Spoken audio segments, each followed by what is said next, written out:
Hey, what's up guys? Cristian Urena here. Just got top 32 at YCS Rio. Here to show you guys my deck. Again, not a lot of changes just because I think the deck that we built originally is just like really perfect. And with the new set, we only got like one real deck, the Tenpai deck. The Melodious deck and the U-Ball deck are okay, but they're not like super meta, so there's no reason to change your deck for those decks specifically.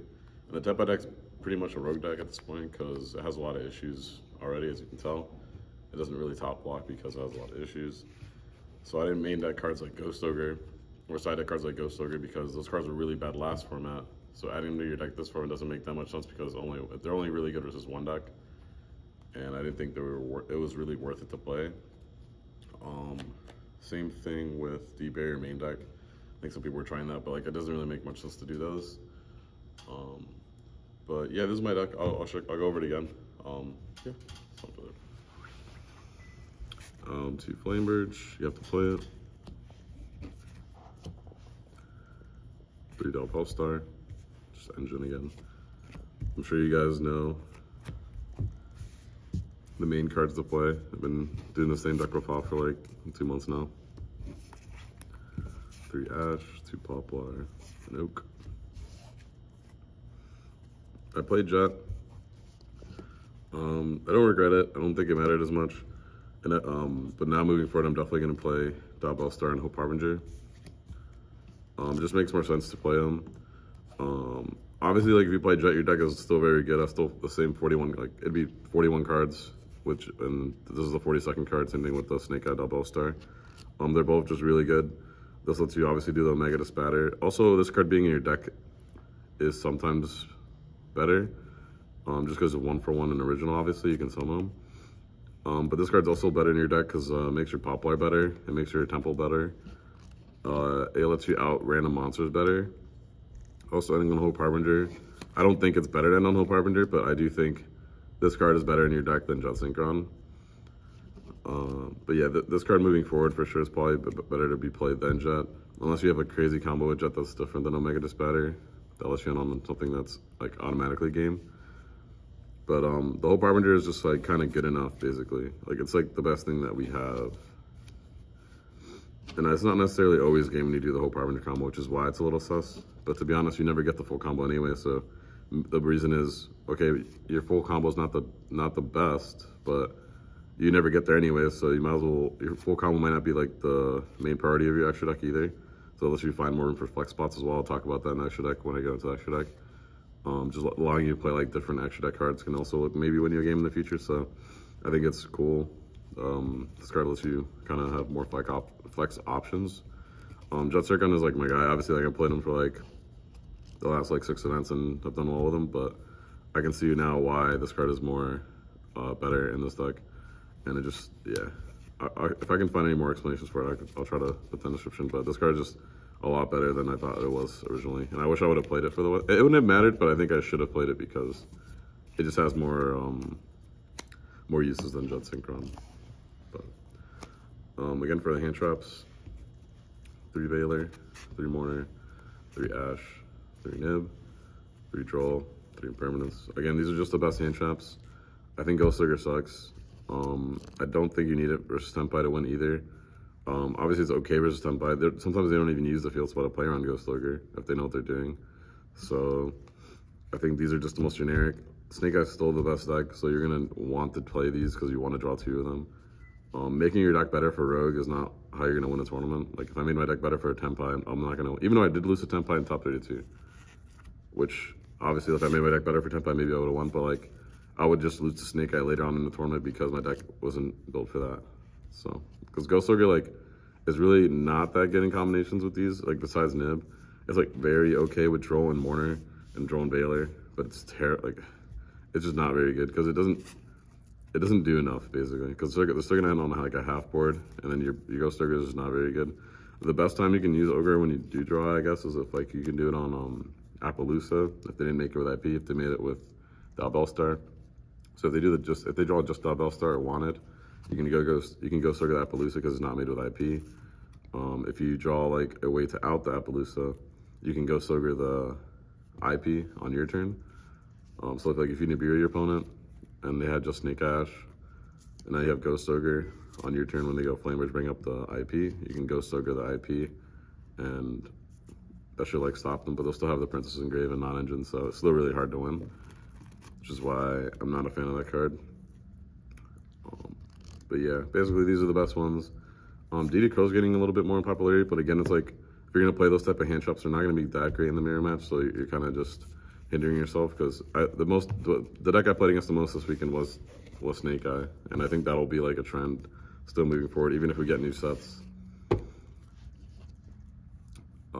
For spells, same stuff, 3 Bonfire, 3 Crossout, 3 Wanted, Temple, Original, 1 full, and again, Temple's a lot better now, because we have the big Poplar.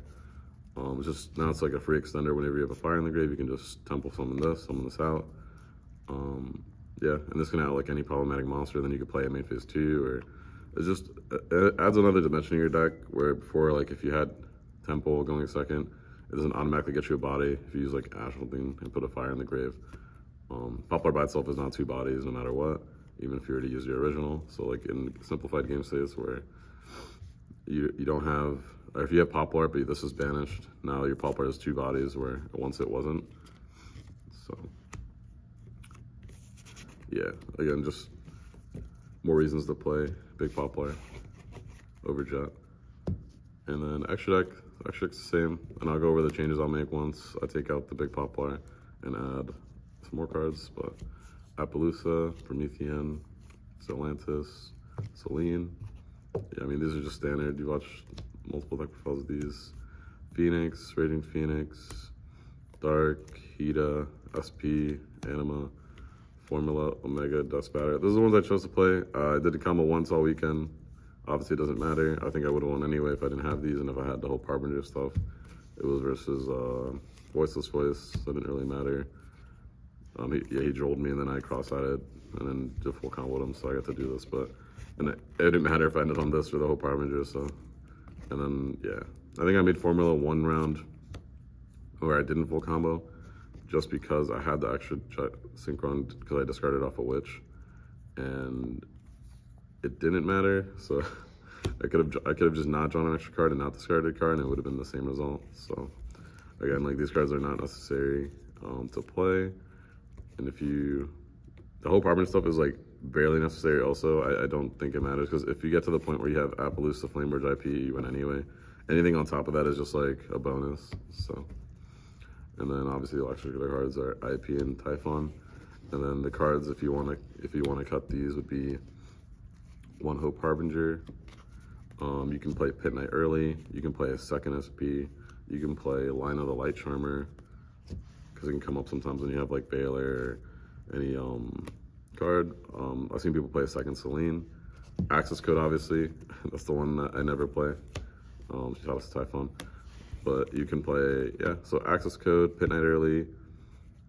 Yeah, any of those cards I think would work for the extra slots. I think the ones I would play personally would probably be Access Code, Hope Harbinger, and then I'd have to think about it more on the last slot, because I know Hani played the second SP, he liked that.